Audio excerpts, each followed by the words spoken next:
Salisu Dahiru is Director General of the National Council on Climate Change. He's with Arise correspondent Ovietemi George in Dubai. Good to have you both join us on this day live. So we were just listening there to the UN Secretary General Antonio Guterres talk about the fact that renewable energy is inevitable, talking about the challenges faced by the world, as well as the targets for global warming. And we know that even our own president in Nigeria has inaugurated a new carbon markets initiative. Help us understand what the priorities should be, particularly for Nigeria, for African countries, on the back of some of the early conversations that have happened at COP28. Yeah, thank you very much. The COP is today in its fourth day, but the high-level segment actually happened day before yesterday and yesterday. And the Nigeria's President Bola Ahmed Tinubu was very actively engaged, back-to-back from morning till night, participating in the statutory meetings of the COP28, as well as very pivotal bilaterals with key counterparts that are also present at this COP. And with respect to what we can say as the indicators and the results that we've started getting, this is one of the best COP that Nigeria has attended or participated in.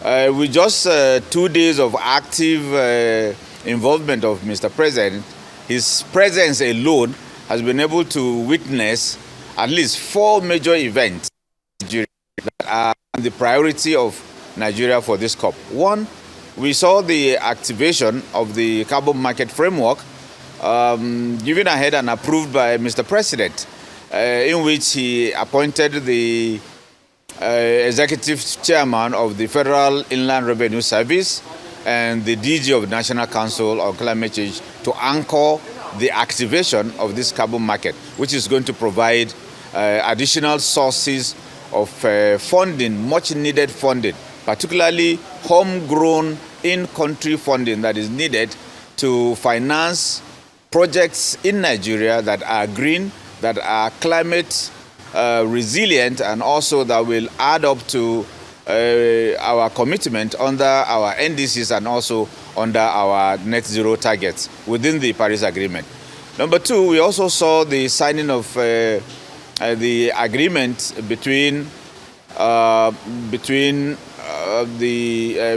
Siemens and the the Nigeria Presidential Committee on Power Initiative, which is aimed at improving our grid stability and its ability to carry all the power being generated by the Gencos, which will definitely shove off the electricity situation in the country.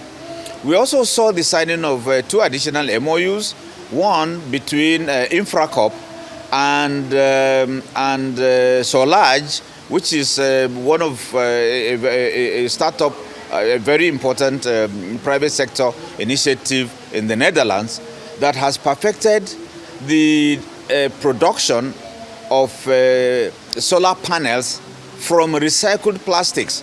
And you know this project is very important to Nigeria in the area of recycling and reducing the end-of-life plastic materials from various sources.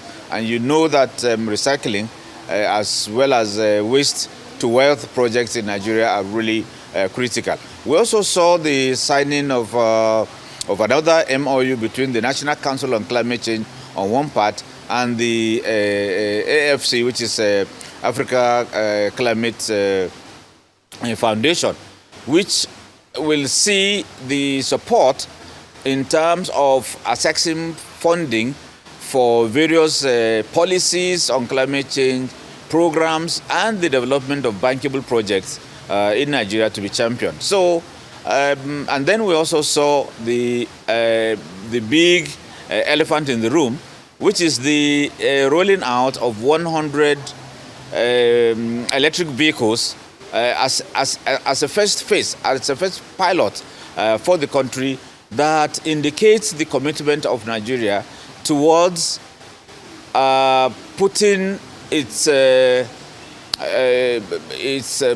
resources and determination at respecting and implementing the energy transition plan, of which one of the key targets, one of the key areas for the intervention that is needed under that energy transition plan is the production and rolling out and distribution and deployment of electric vehicles in the country, with a view to reducing particularly emissions coming from the transport sector, beginning with mega cities like Lagos, Port Harcourt, Kano, and Aba, to be just to mention a few. So for us, this is one of the most productive COPs that Nigeria has witnessed, and we've also seen the participation of various ministers as well as various governors in not only bilaterals, but being called to share their views and to share their experiences in very important side events organized by organizations such as the World Bank, the European Union, and other multilateral organizations that are participating. So for us, this is a very wonderful and highly eventful COP for Nigeria. Thank you very much, Mr. Dahiru, for that detailed roll call of high-level initiatives that the Nigerian President Bola Ahmed Tinubu has pushed as part of his very productive trip, as you described, to COP28. What message did the stakeholders and delegates, including some of the African governments and representatives, have for high-emitting industries such as the fossil fuel sector? We heard there previously on the video that UN Secretary General Antonio Guterres has talked about the fact that the transition to renewable energy is inevitable. Was there any indications of how perhaps Nigeria hopes to work with high carbon industries such as the oil and gas sector and others in order to get them to pursue more environmentally friendly and low emissions policies and projects going forward? Thank you very much. You see, in this question that you are asking, you have touched on several aspects. So I'll try and deal with those that I feel are in the front burner. One is the implementation of the energy transition plan, and I'm sure the issue of fossil fuels and the issue of renewables is a key component, is a key segment. So even the introduction of these electric vehicles represents one of the first steps of combining decarbonization in the transport sector as well as the use of fossils in one soup, in one simple example, which is the use of electric vehicles reduces the amount of gas or petrol or diesel or whatever we call in terms of decarbonization.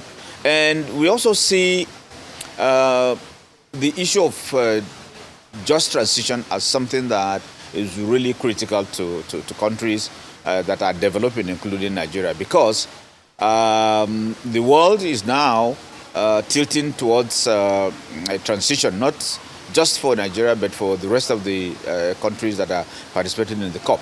But our concern is that this transition must not, and we repeat, must not be at the detriment or at the expense of our own development.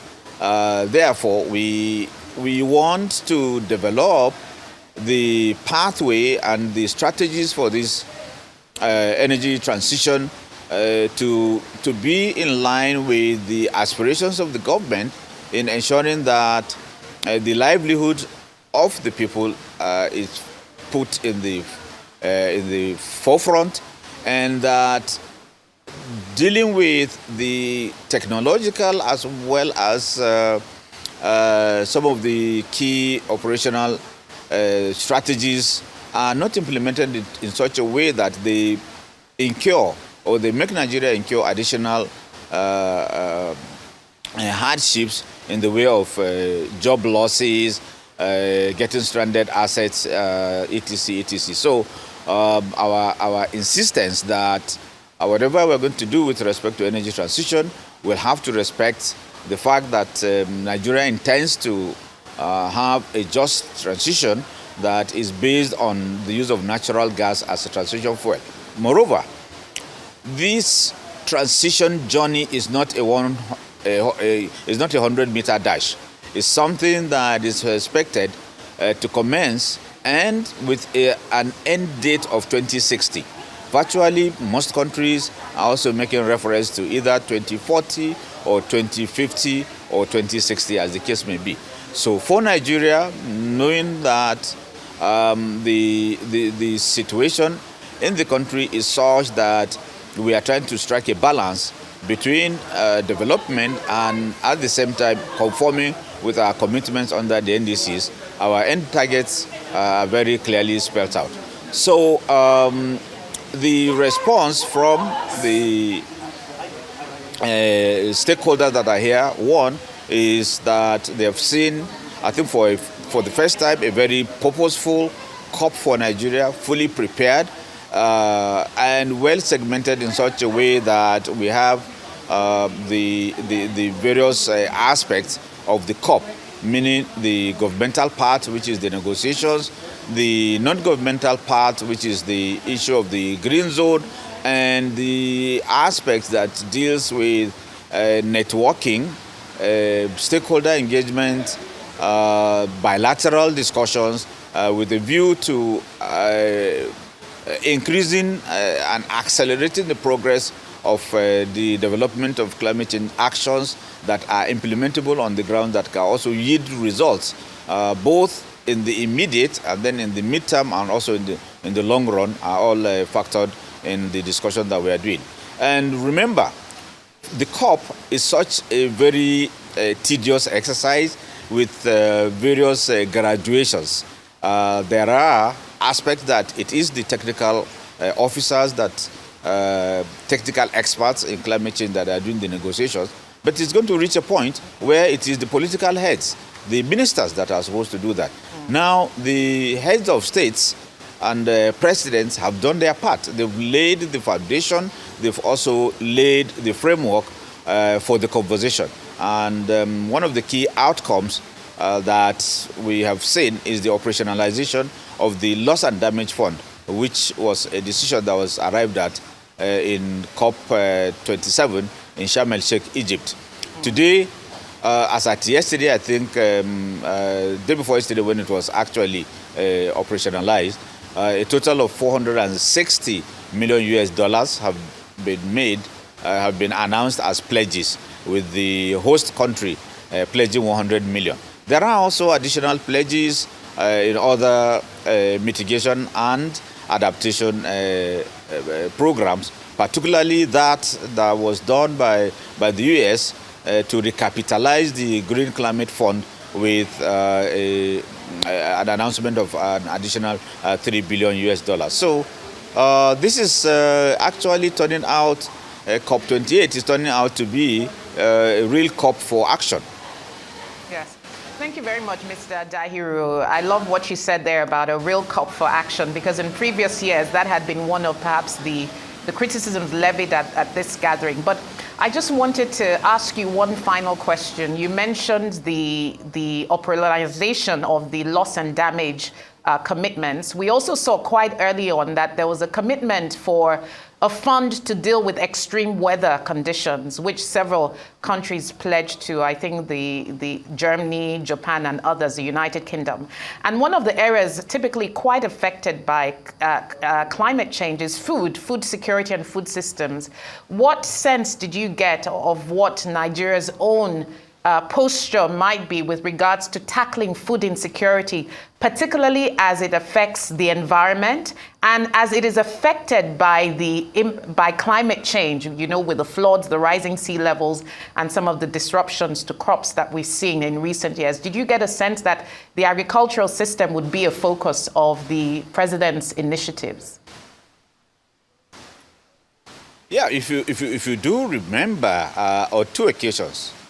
First, when the president had his inauguration on May 29th, he rolled out the priority areas of his intervention.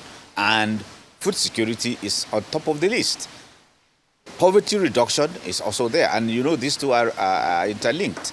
So, and then when he presented his proposal for the budget 2024 budget, he also emphasized on this, and also linked these priority areas with his expectations from this COP28. So we see a lot of alignment. It is as if the entire globe is thinking in the same direction that our own president, Bola Ahmed Tinubu, is thinking, focusing on issue of food security and also trying to safeguard our food security apparatus and systems from the vagaries and from the challenges that we are facing with climate change. So it is a kind of a call for real synergy between the agricultural ministries, both at federal and the subnational levels, with the Climate Change Council, of which the Ministry of Agriculture is, the Minister of Agriculture is also a member of that council. Take advantage of this development and lay the foundations for some concerted efforts in ensuring that synergies are built in such that we continue to safeguard by emphasizing on climate-smart agriculture, emphasizing on the use of seeds and seedlings that are resistant to flooding, resistant to drought, and also even resistant to some of the diseases. And then to look at the shelf life of some of these crops. And then even when it comes to issue of irrigation, we are using renewable energy as the main source of this irrigation. The use of solar powers, solar pumps, and... Thank you very much. Sorry? No, I was going to say we're fast running out of time, Mr. Dahiru Salisu of the National Council on Climate Change. We very much appreciate your views, and we wish yourself and the rest of the Nigerian delegation, including President Bola Ahmed Tinubu, successful conversations and outcomes at COP28. You were there listening to Mr. Dahiru Salisu, the co-chair of the Nigeria Carbon Activation Plan and DG of the National Council on Climate Change, live from COP28 in Dubai.